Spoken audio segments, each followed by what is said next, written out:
Hey everybody, so today I'm going to be talking about a book, and it's the first Warhammer book I ever read. It is Angron, the Red Angel. Now, I think this book suffers from the No Man's Sky principle, and I'm going to put an image up right now of No Man's Sky. Its initial cover release. Now, I worked at GameStop when this game came out, and people were so excited. They saw all these great clips from the show. And if you look at the cover here, it's got this beautiful teal sky with these ships going around and this teal water and this orange grass and animals and just so much life on this planet. And then you actually played the game, and every planet was just barren rocks, random minerals, almost no life. Now, the game is in a completely different state now, and if you play the game, from my understanding, it's very good. But at the time, it was heralded as it's the reason that PlayStation has a return policy on their digital games. So why do I bring that up when talking about this book? Because if you look at the reviews for this book, the reviews are like a 3.5 on Amazon. And do I think it's a 3.5 book? No, I think it was a pretty good book. However, when you look at this book, what would you expect to see a lot of? Front and center, all over the place. Yeah, Angron. Now, if you read the back of the book, I don't even know if you get Angron's name on here. In fact, I'll read the back of the book. In the darkness of Imperium Nihilus, across 500,000 worlds cut off from the dim light of Holy Terra, a new beacon is born. The Red Angel has returned to an unready galaxy, and his scattered sons heed the call to slaughter. So, he's called the Red Angel in that, not necessarily Angron, but okay, maybe I'll give that one to you. Aboard the World Eater's malevolent flagship, the Conqueror, Koselex the Forsworn, self-appointed Lord Regent of the 12th, fights to keep the old dreams of the Legion alive, but finds the return of his hated father both an opportunity and a greater threat to his warriors' fragile unity than any foe. Marooned on a worthless moon with a ragtag band of traitors as despicable as himself, Ortan Letus of the Angels of the Grail dares to dream of something greater. I'll get to that in a minute. And then the final thing, half a galaxy away, Gracchus Telemaine of the Grey Knights has been readying himself for this day, and plans 6 centuries in the making are finally set in motion. Plans that will set the eradication of the Emperor's greatest mistake once and for all. So the only thing that it says in there is the Red Angel has returned to an unready galaxy, and his sons heed the call of slaughter.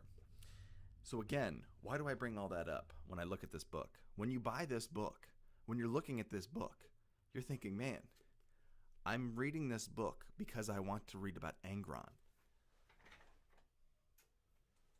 I'm reading this book because I want to read about Angron. That's who I want. Besides the last chapter, he's in this book for maybe 6, maybe 10 pages of on-screen time, and this book is 300.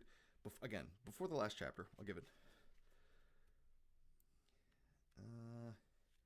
So the last chapter is chapter 21. Yeah, and so 300 and we'll call it 16 or 315 pages, and he's on there for maybe 10 of them.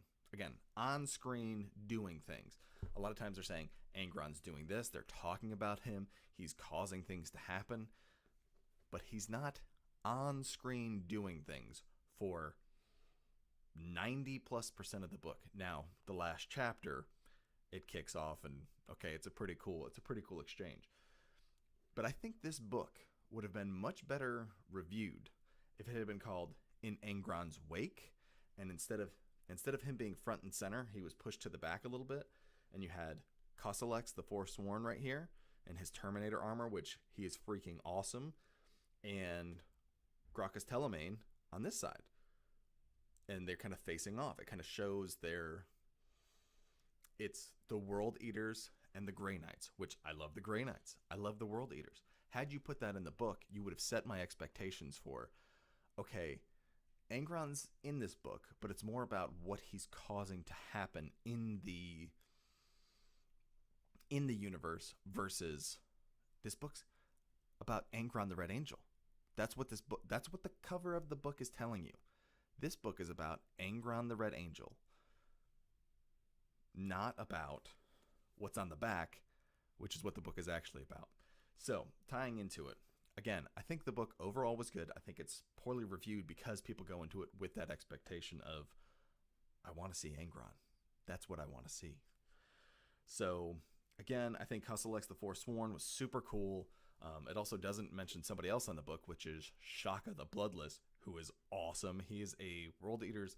He's either supposed to be a possessed or a demon prince. I'm not sure which one because he's got wings, and I'm not going to spoil anything in case you want to read it. But he's awesome. Okay, he's fighting some dudes and he's smashing everybody, and he's got a really cool arc within the story. And then you have Letus, who is a traitor to the Blood Angels. I mean, it's a successor chapter called Angels of the Grail, but he's a traitor. He left his legion to go be with the World Eaters, and when he first joins in, you're like, okay, what am I reading here? Okay, I'm in. This is a really cool scene. He's blasting people, destroying people, blood's flying everywhere. He runs into a tank and just knocks it over, showing how powerful the Space Marines are. But by the end of the book, you're like, why was he in there? I don't see what the purpose of. He doesn't have an ending until you read the epilogue, and you're like, okay, that's why he was in there. Got it. Cool. You have to read the epilogue to get his full story. Again, I think it was cool. I think it was a interesting spin on it. But if you didn't read the epilogue, you'd have gone,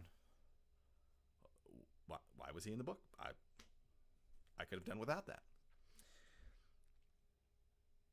And then you have the Grey Knights. And I think, again, one of the issues that came up was it keeps going back and forth between perspectives. It's going onto the Conqueror talking with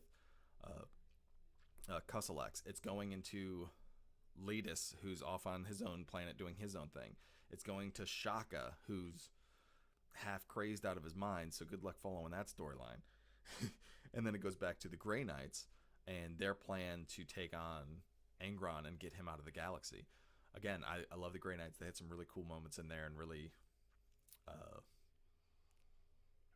just some really interesting bits of them being Grey Knights and being awesome. So, yes, again, which is why the cover and what you call your book is so important. You are setting my expectations. This right here sets my expectations. This was my expectation. And he's on, including the last chapter, 20 pages, maybe. Again, less than 5-10% of the book. Again, on-screen time is what we're talking about. So I think this book deserves a 3.5. For the reason that it lies to you on the front cover, sure.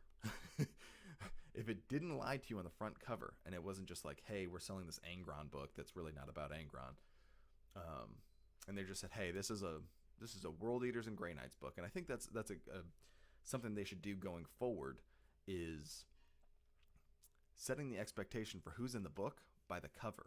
It should be two forces facing off. Each side should have wins and losses, whether it's Necrons versus Ultramarines, whether it's Eldari versus Orcs. Each side should be fighting and battling, and whether you're an Orc fan or an Eldari fan, you should read that book and go, that was good.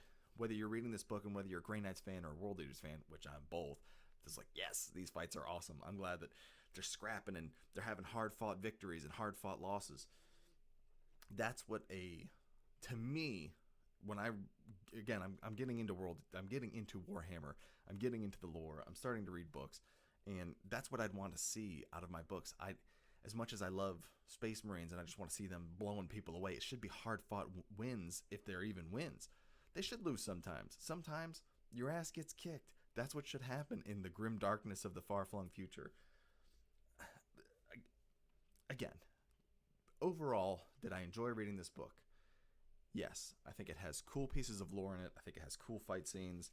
It shows the why the butcher's nails aren't just a complete curse, and how they actually get charged up and amped up and be able to win fights that they otherwise wouldn't.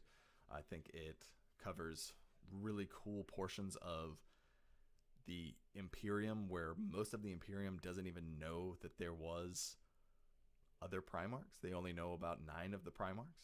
Wait, the Emperor has more than 9 sons.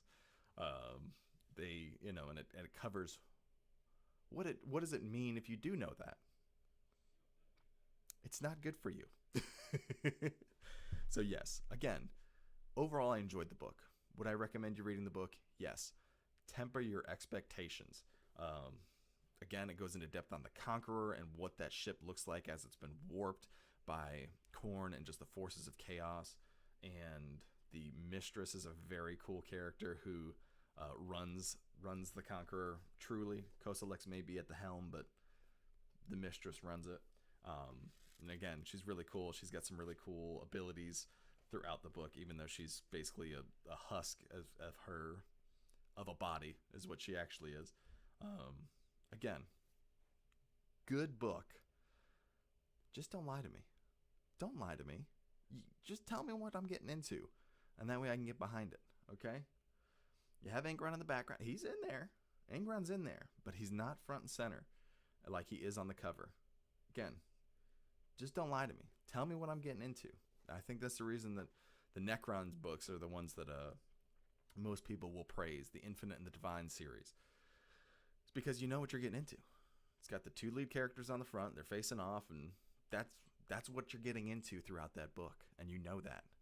So that way you can make the informed decision to read the book. And you're not, again,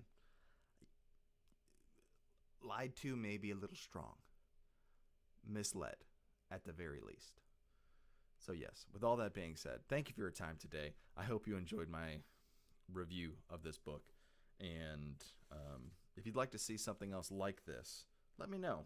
I felt very passionate about it. And yeah, sounds good. Awesome. Thanks for tuning in. Make sure you do all the YouTube and Rumble pleasantries, even though I'm not the kind of needy person to ask for that kind of thing. But if you did, it helped me out greatly. If you wanted to like, comment, subscribe, you can do that. I'm not saying you have to. I'm not kind of you. It's up to you.